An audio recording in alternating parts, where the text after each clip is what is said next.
It's the Dublin Special Master. Live and direct. Breakfast with CubCamTV. Trickstar Radio.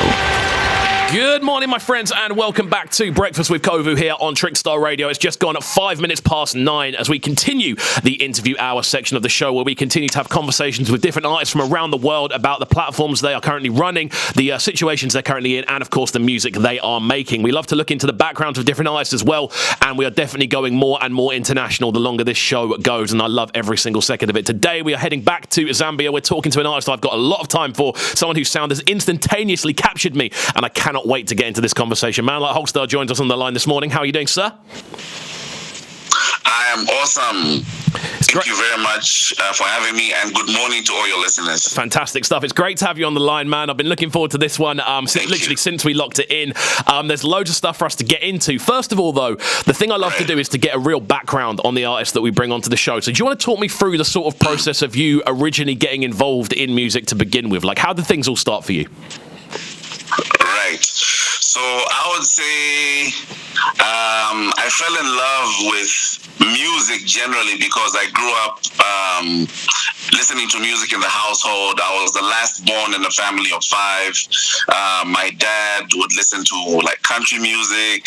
My brothers were into hip hop. My sister was into R&B. So I fell in love with music in the early 90s, and I particularly fell in love with hip hop in 1992 or 93. I think it was Snoop Dogg's first album, Doggy Style. Okay. And you know, I just grew up on like West Coast hip hop. I was a huge Tupac fan. And then, you know, just over a couple of years of listening to music, I got to record my first song in 2004. And I think that was my introduction into the music industry. So 2004 is when stuff sort of started working for you. So obviously from there then, obviously off the back of those, I suppose, more sort of hip-hop influences for yourself, how do you then kind of turn things around and obviously move towards the artist that is Holstar today? Right. So I think from then, I recorded like my first EP in 2005. It was called Versatile, and you know, started getting a little buzz on local radio. There was a Zambian radio station called On FM, and from there the movement just grew. I eventually started a group. It was called Zone Fam. And, you know, a lot of things just happened very fast because we ended up performing on the Big Brother stage in South Africa. The group was composed of four members because I was the older one of the whole crew. So I actually took a back seat at some point and decided to become the manager for the group. So for about 6 years, I was a manager for this hip hop group called Zone Fam. And then a few years later, the group disbanded, and I got back into music. So that's been my journey. It's been a very interesting and very, what's the word I can use? It's been very insightful. Yeah. I know. You know, just been learning a lot about the music industry along the way. Yeah, 100%. I mean, obviously, having done that sort of switch over from, I suppose, from being a musician to getting involved in the management side of things to then getting involved back with the music side of things. What would you say the main thing you kind of learnt from that transition was? Because it's not a position a lot of people tend to find themselves going back and forward between. Right. So I think one of the biggest lessons that I learned from you know, being a manager and then being an artist again is no one is an island in this music industry. You need to know people. You need to network. You know, you need to have that like network of people that you can always reach out to when you're releasing music. So that's one of the biggest lessons that I learned.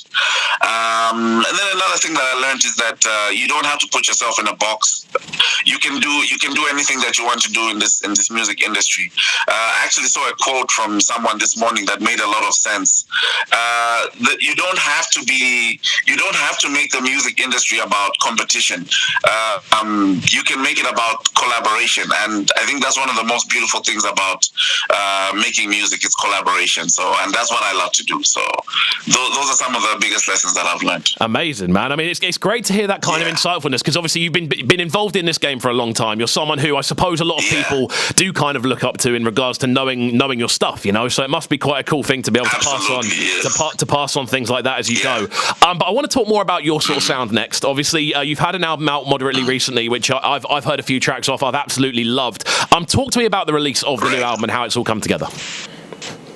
Right. So I released the album Kupele Ganyali ya Moto on November 6th, 2020. And it's primarily a hip-hop album, because I'm primarily a hip-hop artist, but I've been experimenting with a lot of different sounds of late. So on Kupele Kanyali ya Moto, which means passing on the torch, I'm talking about, you know, the younger generation and how we can, you know, give them these lessons and give them these tools on how they can make, you know, the music industry better for themselves. I've been, you know, experimenting with Afro beats, with hip hop. I collaborated with artists in Nigeria, artists in Malawi, artists in Zimbabwe, you know, and also a lot of some of the local artists here in Zambia, like Natasha Chansa and Killer. So I basically just wanted to highlight a lot of the young talent that we have in Zambia and also around the continent. And this is what I came up with, you know, just a fusion. It's basically a fusion of hip hop and Afrobeats. Amazing. And Zambian, and also with a Zambian touch to it. I mean, this is something that I did want to kind of touch on. Obviously, you'll probably know with this show, I have such a kind of love for what's going on in Zambia right now. I get so many Zambian artists reaching out to me to get involved with this show, and I get to experience so much of the sound. Like, obviously, being over there in Lusaka, like how are things over there music wise for you? Would you say it's proper bubbling at the moment? Right. Absolutely. At the moment, Zambian music is like at its best. It's, you know, people are making such good quality music, such good quality music videos as well. And there's an excitement, you know, about the music industry in Zambia and where we could be even within the next year.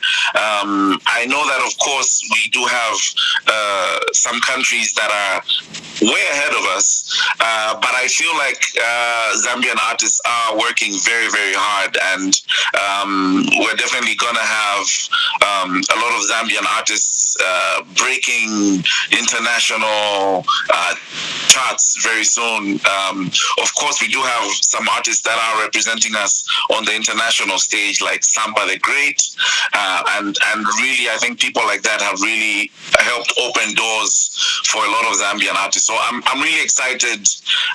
Being someone that's considered a veteran in the Zambian music industry, I'm excited with the direction that we are taking right now. Amazing, man. It must be great to kind of see, especially as you said, being in that sort of veteran position, to see the kind of effort and the sort of I suppose to an extent the passion that people are very clearly putting in. It must be amazing to see. Moving forward, Absolutely. then we're going to get into a track next. One of the tracks that we've selected to play this morning. This one immediately stood out to me. Afropolitan featuring Maka. Talk to me about this tune, how it came together, and what people can expect from listening to it, because this one is fantastic. Right. So me and Maka have been friends online for a while. She worked with a producer by the name of Texzilla from Nigeria that I had known since I started the group Zone Fam, because we did our first mixtape with him. And when I started working on this album, this is the first beat I had, and I immediately thought of Maka when I heard the beat, because it had this this Afrobeat, but also soulful feel, and that's what she represents.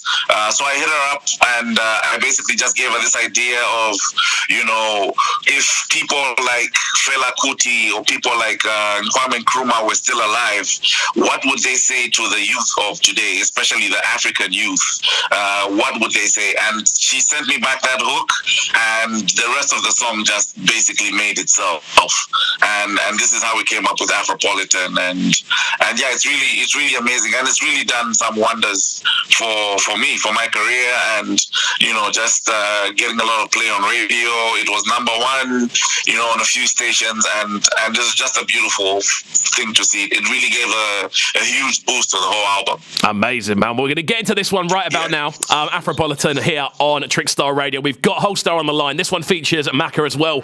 Keep it locked and don't go anywhere, people. We'll be back in a couple of minutes to continue the conversation, looking into future plans and things like that. So keep it locked and don't go anywhere. It's Breakfast with KXVU here on Trickstar Radio. Afropolitan. This is Breakfast with KXVU, bringing you their morning flavours on Trickstar Radio. Trickstar Radio.